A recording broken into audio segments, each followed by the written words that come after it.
Thank you ever so much for coming to our parent workshop tonight about reading, particularly in the younger years. If I just give you a little brief breakdown of who I am, for those of you who don't know me, I will then pass over to Mrs. Vicky Edwards, who is joining us today, tell you a little bit about Westbourne, and then we'll get straight into our workshop.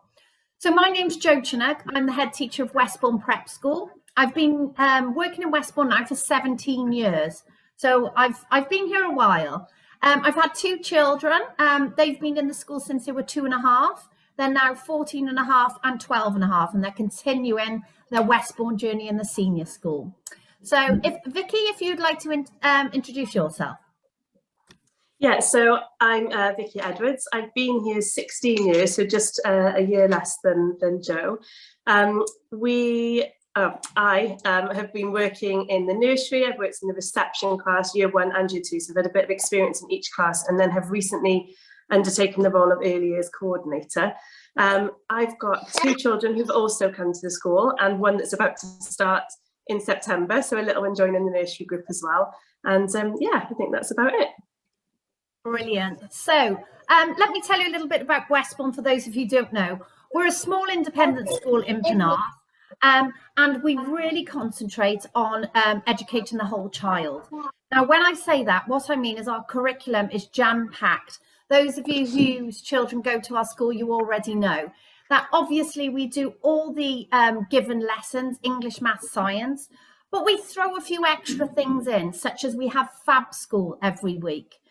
We're starting a STEM school as well, and that will be in with the children's everyday lessons.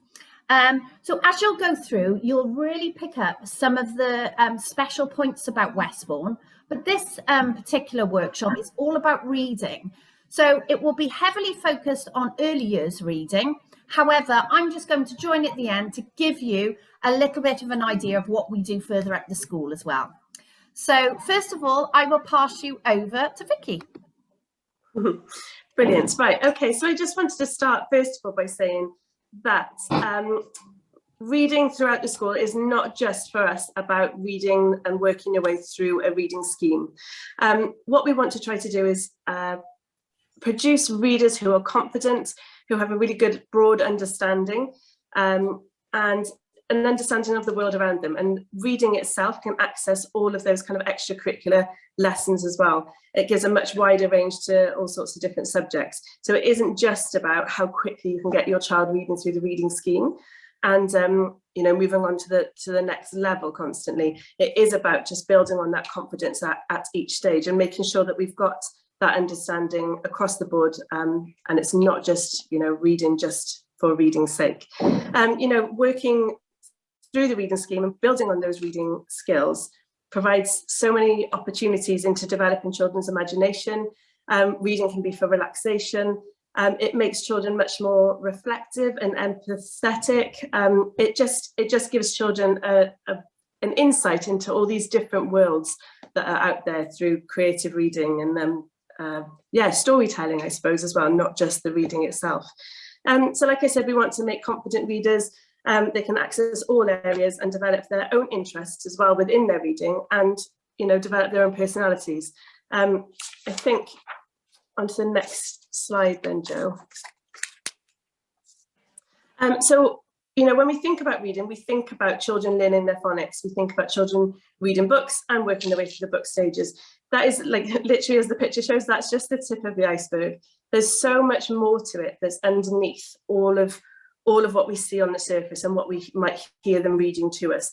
It works right down into the foundations of where children have come from and what they've learned.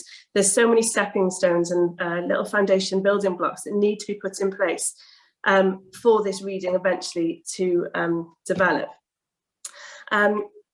Each child, first of all, is going to reach that point at their own pace. You know, some parents come to us and say, why is my child not at a certain level, or I don't feel like they're making as good progress as they can. We feel really strongly that children, when it comes to reading, when it's right for them, it just clicks. And we kind of say that quite a lot, and there's no other way to explain that other than when that child is ready and they've got all of those kind of foundations underneath, something just clicks and suddenly it just starts to flow, and the fluency is really, really built within each child.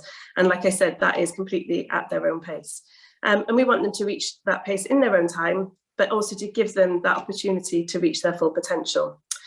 Like it says on the screen at the moment, that can be from developing a love of books and storytelling, to building the confidence to take risks, to try out sounding words and not be shy and not be worried about making mistakes. And that comes from building speech and language in your child as well, talking to them, just any kind of access to any books that you've got at home, and just conversation, because obviously what we hear is being translated then into the words that they're reading, so it's all connected. So we'll start by looking at a love of reading. So what we really believe is that when children will learn to read when they are ready to, but it's like I said before, it's our job to instill that desire and that determination in them, so that we can begin to build on that. And that starts right from a really, really early stage.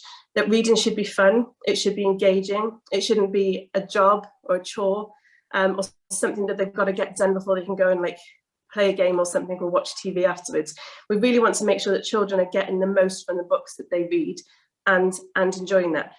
Children, we hear said all the time that children are like little sponges. They soak up what's around them and they want to learn. They have a desire to learn, and we don't want to lose that spark within them. One of the ways that we can do this is by empowering children to give them some of their own ownership over their progress in reading. What I quite often do is I will send 2 books home with the child, for example, and give them the choice. So if you've got a child that's not, doesn't have that eagerness to read, maybe you do have a little bit of a bat on your hands sometimes and you're worried about it, offer the choice. Let them choose a book. Ask them how many pages they would like to read today, and then maybe the next day say, do you think you could try 1 more page? What that does is give children the feeling that it's not a job that you're putting upon them, it's something that they have a choice about, and a little bit of control, because we know all these little power struggles that we have with children when they're growing up, and reading shouldn't be one of those things. So as you can see on the screen, there's all sorts of different ways that you can do this. Obviously books completely, but like I said before, just even simple storytelling, even if it's not following a book, it still gives the children that opening into their imagination, to give them that confidence to follow stories. If your child, like my eldest, wasn't always into books in the early days, magazines and comics, if he was good, we used to buy him a magazine on a Friday and we'd start to read through some of those little stories with him, or cooking, even reading recipes, even really simple things like taking them to a favorite cafe and letting them read the dessert menu so that they can pick what they want for their, there's all sorts of different ways that you can engage your child. And again, what this does is allows your child to see that reading connects to their life. It isn't a chore. It isn't something that they need to do. It actually makes sense to them. It actually allows them to see that, yeah, it is just making sense. It helps them to understand the world around them further. It's really important as well that as you're teaching your child to read, that you still read to them. As much as possible. I know people lead really busy lives, and sometimes we don't always have the time to do that, but it's really, really crucial. Let them hold the book, point to the words as you're reading. What happens is when children are looking at books and you are reading to them, or they're hearing something, the listening part of the brain and the looking part of the brain engage. And when that happens, it helps to really, really cement those memories for children, and it really builds on that that cognitive kind of understanding. So as you can see on the screen at the moment, there's all the different kind of areas that we like to cover. So you can see phonics at the top. So what we don't like to do from such an early age is learn the name of a letter, A, B, C. It's great if they learn the alphabet, and that's fantastic. But what we like to focus on more is the phonics. So that's the sound that each letter makes. So rather than A, B, C, it's A, B, K. And they start to recognize that a letter isn't just a letter and how it looks, it's how it sounds, it's how you hear it. What we start to do then is to put these sounds together. You start to build digraphs, you start to kind of blend these sounds together. Another thing that's really important with all of these things that you can see on the board is that these will be repeated throughout the whole of the early years. This will be introduced in nursery repeated in reception, year 1 and even in year 2, you know, even higher up the school. We pull children out who may have missed some of these little sound blends and the skills of segmenting. This is repeated constantly. And the reason for that is because I think it's you have to repeat something 7 or 8 times before you actually remember it. So it's really important to keep this repetition going. I quite often say that it's even okay to send the same reading book home a couple of times. What that does is allow each child, your child, to build on the confidence. If they found the book difficult or they found certain words difficult, it's okay to repeat those things. It's not a step backwards. You know, there's a little bit of a one and done attitude sometimes. If you've read that book or you've learned that sound, you're done. It's really important to repeat those skills. So yeah, don't worry about that. Right, so what I'm going to move on to now is where we begin from the environmental sounds. So on to the next slide, I think that is. And the skills that are there from really, really early stages, the foundations that we were talking about earlier have come from a really simple place. When children are really, really young, way before you're even thinking about reading with them, these skills are being built upon. The foundations are being put in place, and that's from listening skills. So it's really, really important, like I said before, speaking to your children, questioning your children, making sounds, playing games, nursery rhymes, all of these different things help to build that vocabulary in a child's mind. You know, the sounds that toys make, you know, what does a fire engine do? What does a cow say? What noise does the horn make? So these are all sounds that children hear, and then they begin to repeat. Once they start to repeat those sounds, and then they start to get to the point where they're able to recognize the sounds on paper, again, it's making that connection between sounds and words and sounds and letters. And it just becomes more relevant in their little worlds. What we begin to do when they're in school and we're starting to teach the phonics is we start to work through the phonics in groups. So we don't just teach in the order ABC, we actually teach in phonic groups. For example, one of the first letters that they will start to learn in school would be the letter S. So we do SATIPN. So there'll be the 6 first sounds that they learn. The reason that we group lots of these sounds, and it's taught in this way, is that from those 6 sounds, you can actually build up and begin to make little words. You can make it, you can make pin, you can make sat. So it starts, children sometimes recognize that themselves. They'll start to say, oh, I can see a word in there, or as you say the sounds, they start to do that. So this is why we don't teach it in the order A, B, C, D, and so on. This can be supported at home with all sorts of activities. You know, if you're doing the letter S, you can sing songs beginning with S, read books beginning with S, Play-Doh S's, biscuits in the shape of a snake. There's all sorts of things that we do in school. But again, if you know that those things are happening and you've got your curriculums, if they've been sent to you, then you know you can encourage that at home too. Recognizing letters within their own names is one of those first little stepping stones as well. So like I said earlier, we start to then build up digraphs. So we start to blend letters together. These are really key to building confident readers. So the sound A can be spelt in lots of different ways, as an example. So it's about children learning all the different ways that you can make the A sounds, that when they see it in a word, they're not trying to say I as an A. They know that an a and an it next to each other makes an A sound. So that's kind of to do with sight recognition and just really, really building on that confidence. We also then start to introduce what we call tricky words. And again, these are taught in kind of a repetition sight word. You can use flashcards at home with children. One thing that we do is sometimes we send home little laminated words.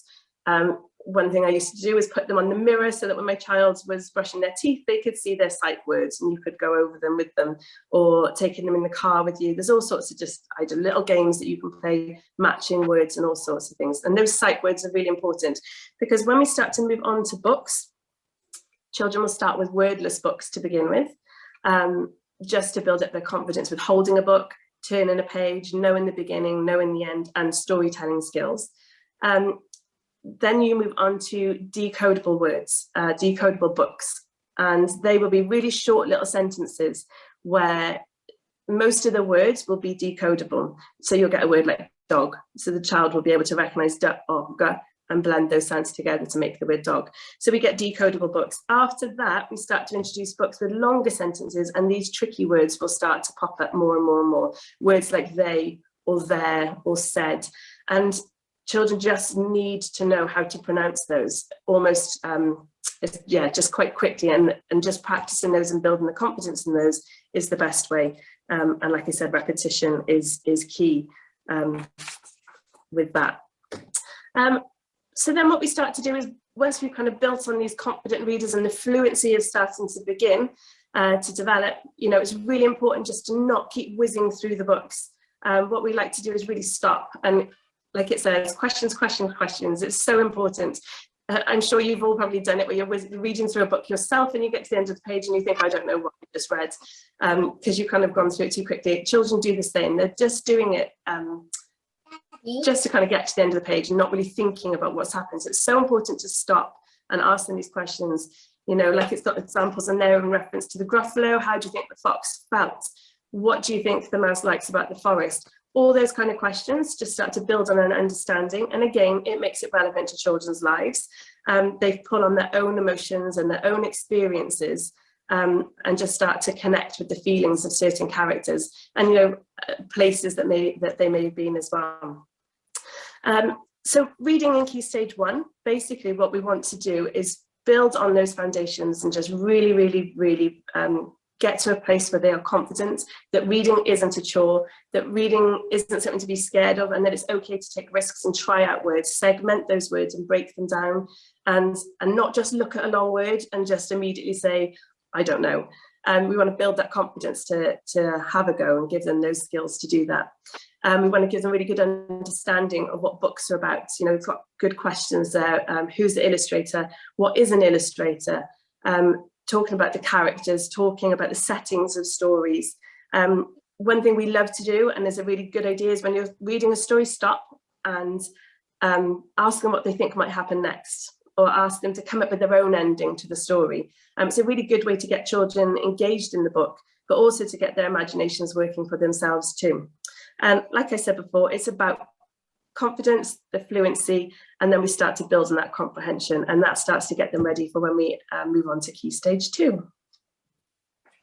Okay, and now that's over to me. So when we're doing any of this, these discussions about how to read, we must say that obviously the barriers aren't set in stone. Some children are a lot more capable to go on to reading in Key Stage 2, even when they're in Year 1. So you will be guided by your child about where they are. Now, on the screen, you'll see something called Bloom's taxonomy. It looks incredibly difficult and a bit confusing, but actually it really helps us teachers understand the stages of learning. Now, what Vicky has just gone through basically are the basic skills of reading. So she's looked at remembering, asking the children what happened. She also has looked at understanding. Can the children understand what is going on in the stories? Talk about characters, their relationship. Then just at the end then, Vic started to mention about applying what they've read. Now, Bloom's taxonomy was originally kind of constructed in 1956, but had a huge overhaul in 2001. And what it encourages is higher order thinking and thinking beyond memorising facts and knowledge. And that's one thing in Westbourne we really try and encourage. I always say the only barriers that children have are the ones we give them. So most people think you work your way up this Bloom's taxonomy. Some people think you can't understand before you can remember. I don't necessarily agree with that. So I always say, look at jumping to the next level and see if your child is ready. But by the time they reach Year 2, we are looking at them to start applying what they have read. Now, when we say applying what they have read, I'm looking at them picking up on inferences in the text. So if they said that the character plodded over somewhere, talk to them about what the word plodded might mean. What's it suggesting of how they feel? If they skipped somewhere, how is that suggesting about how the character is feeling? We then move up to analyse. Now, analyse is all about looking deeper again at characters' motivation. Why might it be significant? What they're doing is significant to the rest of the story. So what we're doing is starting to encourage the children to predict what's going to happen. Now, evaluate, when we look at evaluate, that's obviously looking at everything that they have read and evaluating, creating a kind of amalgamated together.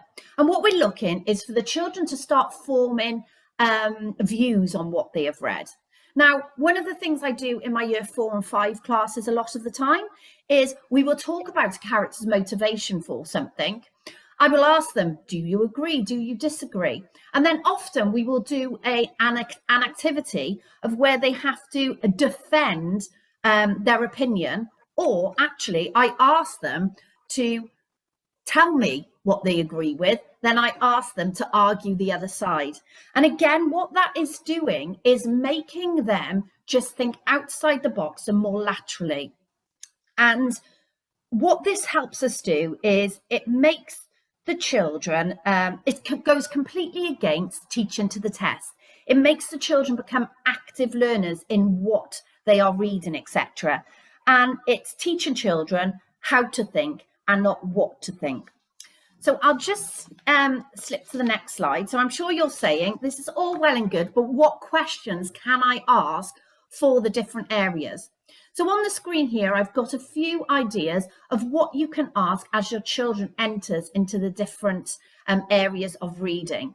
Now, as I said, don't just think they have to master remembering and understanding before maybe you can take a tentative dip into applying. You know, these are very much maneuverable, and you can just be led by your child's interest in this. So I think we've probably both spoken enough now. Welcome back. Basically now it's questions. If you have any questions, please do just pop your microphone on and ask us. But as far as the PowerPoints, we were more than happy to email that out to everyone. Just make sure that Vicky has got your email address. So after this little workshop, do email Vicky and ask for the slides. But if anyone's got any questions, please ask away. I'm going to take that as in it was so informative that we've answered all of them. Listen, it's been so lovely to welcome you all today. I'd just like to thank you for coming. We are going to be doing a lot more of these, looking at early years, we're looking at later years. Please tell other people if you have found it helpful, because this isn't just about working with parents from the school. It's about just making sure that every child can access and get excited about learning. So that's all from me. We look forward to seeing you again. Thank you very much. Thank you. Thank you.